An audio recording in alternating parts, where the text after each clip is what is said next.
Do you have an overarching like nutrition philosophy? How much of your consciousness does nutrition occupy?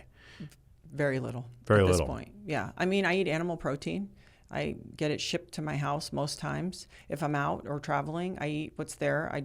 I tend to avoid chicken unless I Just don't like it. If you really learn how most chicken, even the good stuff, it can be sketchy. When they talk about bleaching the skin and fecal matter, it's just like they go on. If you ever talk to somebody who deals with chicken, and I don't even mean like mass farm chicken, I'm just talking about like chicken in general. Whoa. So I tend to avoid chicken unless someone I know it was their chicken, sure. But if that's the only food available, I'll eat it and have no problem with it. So I kind of look at protein as the thing that works really well for me, and it also lends itself to me eating a lot less. And then some fiber, you got to have it. I try not to eat that too much at the end of the day. And I don't really think about it so much. Yeah. No, I like that. There's this, on social media, there's this pressure, I think, I was going to say for women, but it's actually for men and women. I mean, there's so much body dysmorphia today, and, these hyper idealistic body standards that are promoted by the algorithms. And I think it's led a lot of people to, approaching their diets and their lifestyles with this orthorexic energy. Yeah. Which I don't think is good.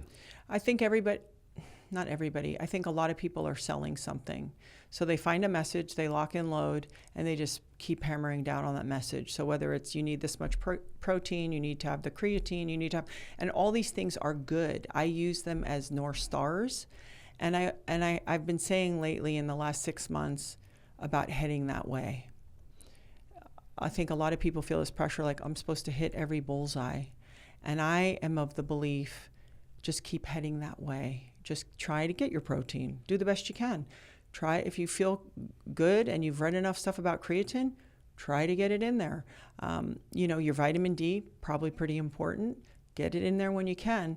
But the more relaxed I can stay, the more fluid I move through that stuff. But I can watch social media like a movie. I don't get hooked into that. If it's 11 o'clock at night, the only time I can get caught is in a beauty product. Like, that's going to fix it. So that catches me once in a while for sure. But otherwise, I encourage people, if they don't know, actually the best thing we could do is take away the things that are not making us successful, not add now 17 new things that we have to feel guilty about that we're not doing. So what are the things actually in your life? Because we know, going back to being honest with ourselves, hey, maybe I should cut back on this, or I could stop doing that. And I actually encourage people to start there. And then it's like, hey, I haven't moved in a long time. Banging iron looks a little too much. Great, can you start walking?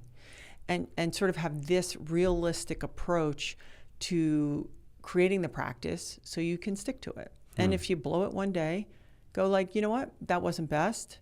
Tomorrow, no problem.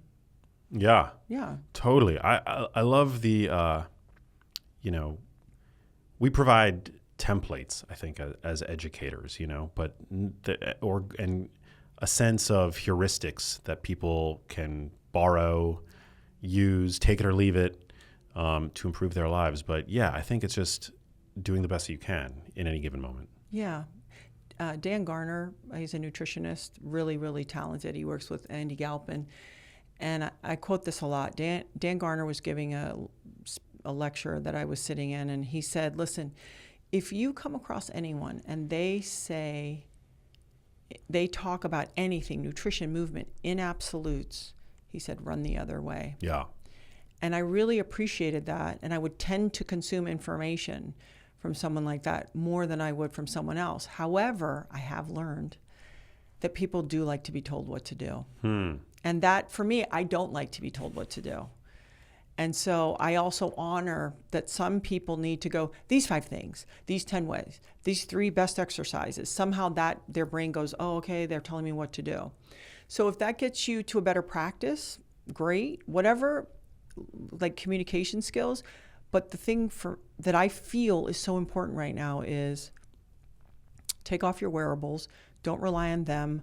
to tell you, how did I sleep? Do I feel rested? How did that food? How about we go back inside and go, when I eat X, I feel, Y. Now, if you're just starting out and this gives you a new understanding, a new sensitivity, you can gamify it. You go, wow, when I ate popcorn, my glucose did this or that. Okay, until you gain that sensitivity. But I think I prefer the idea of moving to a practice, though, that you know how you feel, how someone makes you feel. How's this job? Is this the right job? Am I hiring this person? Does that make sense? Because we farmed out everything to everybody else, and then now it's supposed to be our life. And so this goes back to knowing yourself and really asking yourself, taking the time and effort to go, well, what would work for me? If a girl goes to a nail salon, she doesn't go to the guy, whatever color you pick. It's like, no, based on my lifestyle and the things I'm going to be wearing in my work, I need this color. And I think we're at a place now where we've disconnected from our deep inner wisdom, which is real, and it makes mistakes. My inner wisdom makes mistakes all the time, or it doesn't, and I didn't listen to it, but I'm reminded why I want to. Yeah. We've relegated our intuition in so many ways to being just an afterthought. Yeah. And I think in many ways we're kind of taught to do that, school. Defer to the devices or the experts or the screens or whatever. Yeah. Well, school starts with sit down, show up at this time, sit down, be quiet, stand in line, get in order. And I love the idea of what are the big principles? What are the big rules for you that feel important? And then question everything. Because in this day and age, I think that is sovereignty is such an important trait.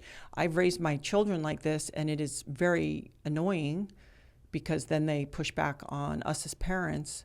But then when I set them off into the world, I feel really comfortable that they're going to navigate, because they're going to ask, well, wait, just because you look like an authority, I'm not going to just take your word for it. Oh, yeah. Yeah.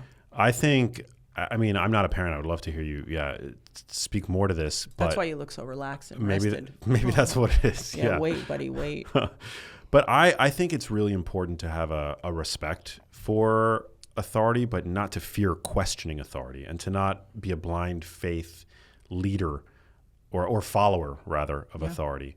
I think Malcolm Gladwell talked about this in his book Outliers, and I read it a long time ago. So, my memory of the book is not perfect, but it's like, you got to always be willing to question authority. I hate this authority worship that we seem to see today on social media and in the culture at large. Yeah, that's why reciprocity and sovereignty are two of my most favorite words.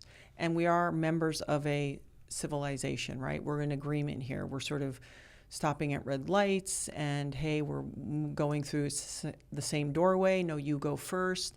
So the other part of that could be, well, this is not in conflict with me as a person. And if I do it this way, I'm a better member of our society. You could help someone out. You could, you go, like whatever that is. I think that is, as far as looking at authority, it's like, how do I make all of this flow better and be a part of it? And then if someone is an expert at something, I'll listen to what they have to say for sure. But I'm not going to be like, well, that's the way it is. Yeah. Well, there's it's kind of a tale as old as time that law and authority are not necessarily coupled to morality. And one of my favorite works to clearly illustrate this is Les Miserables, where Jean Valjean, he was sent to prison for decades for stealing a loaf of bread for his hungry family. Yeah. So legally, obviously that was wrong, right? And the whole story is basically about this, these opposing views of like what the law says is right and what is morally and ethically right. Yeah. But now we don't agree so much even on that anymore. And so I think being clear with yourself, being honest with yourself, having people in your life that will also say, hey, not great, right? Not everybody who thinks the same, but people that think differently than you who are also willing to say to you, want to point this out, I think sometimes is a better way to kind of meander through your life than just sort of saying, well, this is right and this is wrong. We know that telling the truth is better than lying. I feel like we can all agree on that. I feel like helping somebody versus walking by, these types of things feel pretty universal. And then there's so much left up for interpretation. Yeah. Hey, if you liked that video, you need to check out this one here, and I'll see you there.